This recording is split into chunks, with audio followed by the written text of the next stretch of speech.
Use your position in life, use your possessions to make friends who will welcome you into heaven. The question is, how do you do it? I mean, how do you make friends who will one day welcome you into heaven? Well, one way you can do it is by investing your money in the ministry of other people. Over in the book of Philippians, which is really a letter that Paul wrote to a church in the first century, there's an interesting verse in the last chapter. These folks had helped Paul, helped finance his mission. When he started out, after he had left them, they gave him a check, and then again and again they sent him support. One of the major reasons he is writing that letter is to thank them. He tells them he appreciated their gift. He appreciated what it had done for him. But then in chapter 4, verse 17, he says that he was glad for the gift because of what it had done for them. Because he says, what you have given will be like dividends to your account. I found that kind of motivating. What Paul is saying to those folks is, you have bought an equity in me, bought a share in my ministry. And so wherever I have gone, I have established churches. I have been able to win women and men to Jesus Christ. And you've got a share in all of that. I mean, you've bought into me, and as a result, what I have done in ministry will be like dividends to your account. Man, I don't know what that does for you, but it changed giving for Bonnie and me.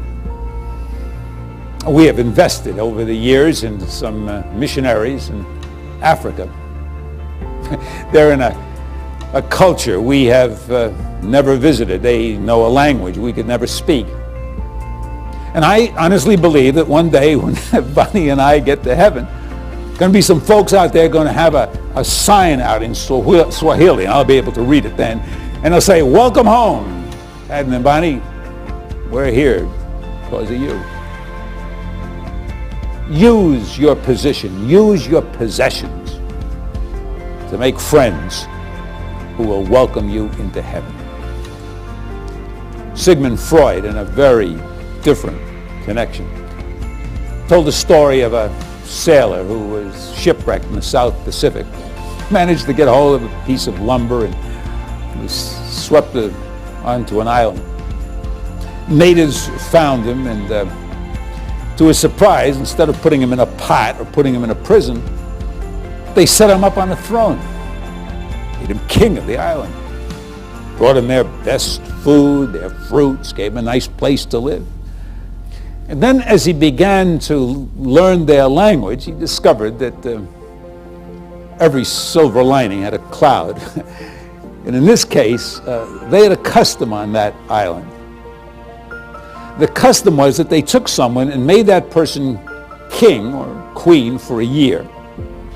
At the end of the year, they took him to another island and left him there to die.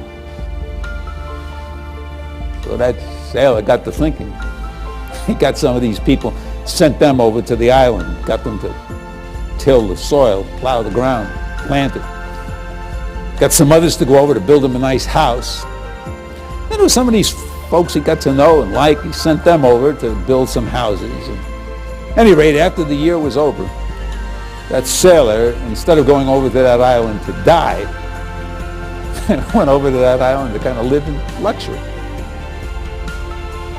I think Jesus would have liked that story. In fact, I think if Jesus had heard, he might have made it one of his parables. I think he would have said, I mean, that chap, he understood his situation, understood his position, understood his possessions, and he used them. And disciples have to be as shrewd as a sailor.